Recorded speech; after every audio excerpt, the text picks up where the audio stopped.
Hi అండి. అందరికీ నమస్తే. నా 'రావణ్ బాస్' పార్ట్ 8. అశోక్, చంద్రశేఖర్, ఆద్య మాట్లాడుకుంటూ ఉండగానే ఆకాష్ జగన్నాథం గారితో కాల్ మాట్లాడ్డాడు. జగన్నాథంతో మాట్లాడ్డాక ఆకాష్‌కి తన రేంజ్ ఏంటో మళ్ళీ గుర్తుకొచ్చింది. ఆద్యని పూచిక పుల్లలా చూసి పార్టీని ఎంజాయ్ చేయసాగాడు. "ఆద్య, మీ నంబర్ ఏంటో చెప్పండి. వర్క్ గురించి మాట్లాడడానికి కాస్త ఈజీగా ఉంటుంది" అన్నాడు అశోక్. ఆద్య తన ఆఫీస్ నంబర్ ఇచ్చింది. ఇక ఆ నంబరు ఆఫీస్ నంబర్ అని అర్థమైన అశోక్‌కి అడగలేక అడుగుతున్నట్లు మొఖం పెట్టి, "అది ఆద్య, నీ పర్సనల్ నంబర్ ఇస్తే బెటర్‌గా ఉంటుంది" అన్నాడు అశోకు. ఇక ఆద్య ఆపుకోలేక, "మిస్టర్ అశోక్ సార్, బిజినెస్ గురించి మాట్లాడడానికి ఆఫీస్ నంబర్ అయితే సరిపోతుంది. పర్సనల్ నంబర్ పర్సనల్ వాళ్ళకి ఇవ్వడమే నాకిష్టం ఉండదు. ఇంక మీకు అసలెప్పటికీ ఇవ్వను. Thank you for the party. I will leave now" అంటూ అక్కడి నుండి వెళ్ళిపోయింది ఆద్య. అశోక్ ఆశ్చర్యంగా ఆద్యన్ని చూస్తూ ఉండగానే, "సారీ అశోక్, తన బదులు నేను క్షమాపణ అడుగుతున్నాను. తనంతే. ఏదున్నా సరే మొఖం మీద మాట్లాడేస్తుంది. సుధాకర్, అదే మీ నాన్న మీకు చెప్పే ఉంటారుగా" అని అన్నాడు చంద్రశేఖర్ తల దించుకుని నీళ్లు నములుతూ. చంద్రశేఖర్ పరిస్థితిని అర్థం చేసుకున్న అశోక్ చంద్రశేఖర్ మీద చెయ్యి వేసి, "ఇట్స్ ఓకే అంకుల్. నేను తప్పుగా ఏమీ అనుకోలేదు. ఆద్యకి కోపమొచ్చుంటే నా తరపున తనకి సారీ చెప్పండి" అని అన్నాడు చంద్రశేఖర్‌ని చూసి అశోకు. "లేదు అశోక్, లేదు. నువ్వేమీ తప్పుగా అనలేదు. నీకు తెలిసే ఉంటుంది కదా తను ఇలా కఠినంగా అవ్వటానికి కారణం" అని అన్నాడు చంద్రశేఖర్ మొహమాటంగా. "ఓ, తెలుసు అంకుల్, కానీ పూర్తిగా కాదు.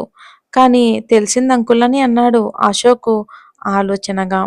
ఇంకెలా కాసేపు ఆద్య గురించి మాట్లాడుకున్నాక చంద్రశేఖర్ కూడా ఇంటికొచ్చేశాడు. వస్తూనే శాంతిని చూసి నెమ్మదిగా, "అమ్ము పడుకుందా" అని అడిగాడు గుసగుసగా. "ఆ, పడుకుందిలే, కానీ అసలు దాన్ని అలా ఎందుకు అన్నారండి? ఎప్పటి వరకు గొణికి గొణికి ఇప్పుడే అలా కళ్ళు మూసుకుంది" అని అంది శాంతి విసుగ్గా. "నేనేం అనలేదు శాంతి. అనుకోకుండా అమ్ములు అని అందరిలో పిలిచేశాను మర్చిపోయి. అంతే" అని అన్నాడు చంద్రశేఖర్ గుసగుసగా. "సరేలేండి, రండి" అని అంది శాంతి. ఇంక ఉదయాన్నే ఆఫీస్‌కి రెడీ అయిన ఆద్య చంద్రశేఖర్‌ని చూసి, "రాత్రి విషయాల గురించి ఏమీ మాట్లాడకుండా వెళ్ళొస్తాను నాన్న. ఆ ఆ అశోక్ నన్ను జాగ్రత్తగా చూసుకోవాల్సిన అవసరం ఏమీ లేదు. నన్ను ఎవరి చేతుల్లో పెట్టడానికి. నేనేమీ బొమ్మనేమీ కాదు. అలానే ఇప్పుడే పుట్టిన బేబీని కూడా కాదు" అంటూ స్పష్టంగా చెప్పింది ఆద్య. నిక్‌నేమ్ విషయం మర్చిపోయి అశోక్ విషయం గురించి చెప్తున్నందుకు చిన్న తుఫానే అనుకుంటూ సరే అని తలూపాడు చంద్రశేఖర్. ఆఫీస్‌కి చేరుకోగానే అశోక్ రూమ్ నుండి బాలాజీ చేత పిలుపొచ్చింది ఆద్యకి. "గుడ్ మార్నింగ్ సార్" అని అంది డోర్ ఓపెన్ చేస్తూనే. "గుడ్ మార్నింగ్ ఆద్య" అన్నాడు అశోక్ నవ్వుతూ. "రమ్మన్నారంట" అని అడిగింది ఆద్య సూటిగా చూస్తూ. నవ్వుతూ చెప్పిన పలకరింపుకు బదులు నవ్వే తిరిగొస్తుందని ఆద్య వంక చూసిన అశోక్ తన ముఖంలో ఎటువంటి ఎక్స్‌ప్రెషన్స్ లేకపోయేసరికి నిరాశపడి నిన్నటి చంద్రశేఖర్ మాటలు గుర్తు చేసుకున్నాడు ఒకసారి. "కూర్చోండి" అంటూ సీటు వైపు చూపించాడు అశోక్. ఆద్య సీట్లో కూర్చొని ఏంటి అన్నట్లుగా చూసింది అశోక్ వైపు. "మన కంపెనీ సేల్స్, ఇక స్టాటిస్టిక్స్ అండ్ మెథడ్స్ గురించి అన్ని డీటెయిల్స్ కావాలి. ఇక వెరిఫై చేసి నెక్స్ట్ సీజన్‌కి ఏది బెటరో డిసైడ్ చేద్దాం" అన్నాడు అశోక్. "ఓకే. బట్ దానికి నేనెందుకు? మేనేజర్ గారిని అడిగితే ఎక్కువ యూజ్ ఉంటుందిగా" అని అడిగింది ఆద్య బ్రక్కుటి ముడివేసి. "యాహ్! స్టాటిస్టిక్ వరకు okay. But beauty products, sale methods గురించి లేడీస్‌కే ఎక్కువ తెలుస్తాయి కదా! మన ప్లాన్స్ 30% వరకు మార్చమని సీఈఓ గారి ఆర్డర్" అని అన్నాడు అశోక్. "ఓకే సార్, నేను ఫైల్ తీసుకొస్తానుండండి" అని అంది ఆద్య లేవబోతూ. "No need. బాలాజీకి చెప్పాను ఆల్రెడీ. తెస్తూ ఉంటాడు" అంటూ అశోక్ చెప్తూ ఉండగానే ఫైల్స్ అన్నీ పట్టుకుని అశోక్ టేబుల్ మీద పెట్టి వెళ్ళిపోయాడు బాలాజీ. "ఓకే సార్" అంటూ ఫైల్ ఓపెన్ చేయబోయింది ఆద్య. బాలాజీ వెళ్ళిన వైపు చూసి కొంచెం ధైర్యం చేసినట్టు గొంతు సవరించుకుని, "చెప్పానుగా ఆద్య, ఎవరూ లేనప్పుడు నన్ను అశోక్ అని పిలిస్తే చాలని" అని అన్నాడు అశోక్. ఆ మాటతో ఒక్కసారిగా ఆద్య గాఢంగా ఊపిరి పీల్చుకుని వదిలి, "నాకు మీతో అంత చనువు లేదు సార్. ఒకవేళ ఉన్నా నాకు నేను పెట్టుకున్న హద్దులను ఎవరి కోసమో మీరను. ఈ విషయం మీకు నిన్ననే చెప్పాలనుకున్నాను. కానీ కుదరకపోవటం వలన ఇంత శాంతంగా మాట్లాడుతూ ఉన్నాను. ప్లీజ్ సార్, ఇంకెప్పుడు అలా పిలువు, ఇలా పిలువు అని నాతో చెప్పొద్దు. మీ మీద ఉన్న గౌరవంతోనే నేను సారని అంటున్నాను అని అంది ఆద్య ఏ తడబాటు లేకుండానే. ఇంకెక్కువ లాగితే ఉన్న కాస్త ముడి ఎక్కడ వీడిపోతుందేమోనన్న భయంతో ఆ మాటలను అక్కడే ఆపేసి నవ్వుతూ ఇట్స్ ఓకే ఆద్య అన్నాడు అశోకు. ఆ మాటతో ఆద్య తన చేతిలోని ఫైల్‌ని మళ్ళీ ఓపెన్ చేస్తూ ఓకే సార్. మన కంపెనీ దాదాపుగా లేడీస్ కాస్మెటిక్స్ అన్నీ కూడా తయారు చేస్తుంది. అయితే అందులో కొన్ని మాత్రమే ఫస్ట్ ప్లేస్‌లో సేల్ అవుతున్నాయి. మరికొన్ని అలానే స్టాక్ ఉండిపోతూ ఉన్నాయి అని అంటున్న ఆద్య మాటలు పూర్తి కాకముందే ఆద్యని రెప్ప ఆర్పకుండా అలానే చూస్తూ మరి ఎందుకిలా అవుతుంది ఆద్య? అందరిలా మనం కొందరు సేల్స్‌మాన్స్‌ని అపాయింట్ చేసుకొని డైరెక్ట్‌గా సేలింగ్ మెథడ్స్‌ని ఎందుకు ఫాలో కాకూడదు? అని అడిగాడు అశోకు నుదురు చిట్లించి.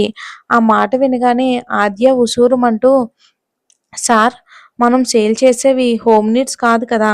అలా డైరెక్ట్‌గా సేలింగ్ పద్ధతి వీటి పనికిరాదు. ఆల్రెడీ మాక్సిమం వుమెనే కదా! దాదాపు మన ఐటెమ్స్ అన్నీ కూడా పర్చేస్ చేస్తున్నారు.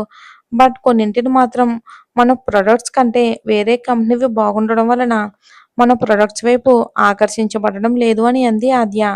మన కంపెనీ ప్రొడక్ట్స్ ఏవి ఎక్కువ సేల్ అవ్వట్లేదు. దీన్ని సాల్వ్ చేయడానికి నీ దగ్గరున్న ఐడియా ఏంటి? అని అడిగాడు అశోకు ఆద్య సమాధానం కోసం చూస్తూ.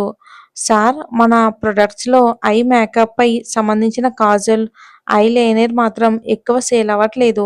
అయితే దీన్ని సాల్వ్ చేయటానికి మనం వీటిని సెట్స్‌గా డివైడ్ చేసి సేల్ చేస్తే ఇంకా మంచి రిజల్ట్ ఉంటుందని నా ఒపీనియన్ అంటుంది ఆద్య. సెట్స్‌గా పెట్టి సేల్ చేయడం వలన నిజంగానే యూజ్ ఉంటుందంటావా? అని అడిగాడు అశోకు. యెస్. 50% వరకు సేల్స్ పెరుగుతాయని నేను అనుకుంటున్నాను.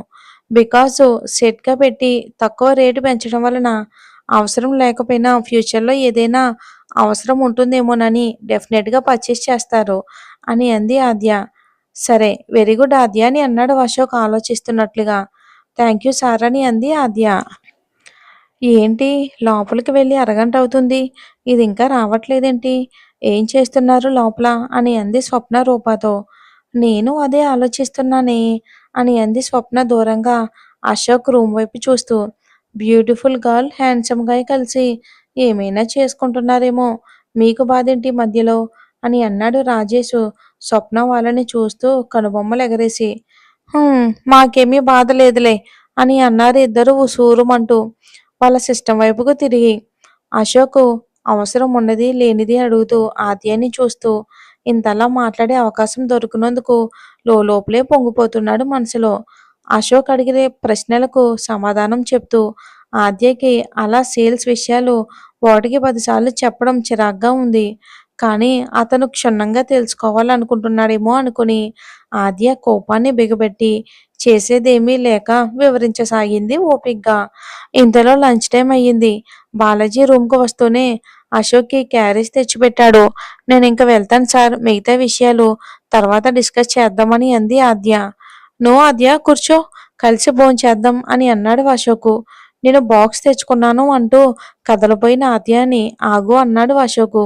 ఏంటి అన్నట్లు చూసింది ఆద్య బ్రక్కుటి ముడివేసి చిరాగ్గా. చికెన్ బిర్యానీ ఉంది. కనీసం కాస్త టేస్ట్ చేయి అని అన్నాడు అశోకు బ్రతిమాలుతున్నట్టుగా. ఇంక గట్టిగా ఊపిరి వదిలి ఏదో అనబోతూ ఉండగా ఎక్స్‌క్యూజ్ మీ సార్ అని ఆద్యని వినయ్ సార్ పిలుస్తున్నారు అని అన్నాడు ఆకాష్ వచ్చి. అబ్బా! మంచి టైంలో వీడొచ్చాడేంటి అని అనుకున్నాడు అశోక్ మనసులోనే. ఆ మాటతో ఆద్య కాస్త రిలాక్స్ అయ్యి కనీసం తిరిగి అశోక్ వైపు చూడకుండా ఆకాష్‌తో కలిసి ముందుకు కదిలింది. మరి ఏం జరుగుతుందో ఏంటో వచ్చే ఎపిసోడ్‌లో చూద్దాం. ఈరోజు ఇష్టమైన సకుడా కూడా ఎపిసోడ్ ఇస్తానండి చూడండి.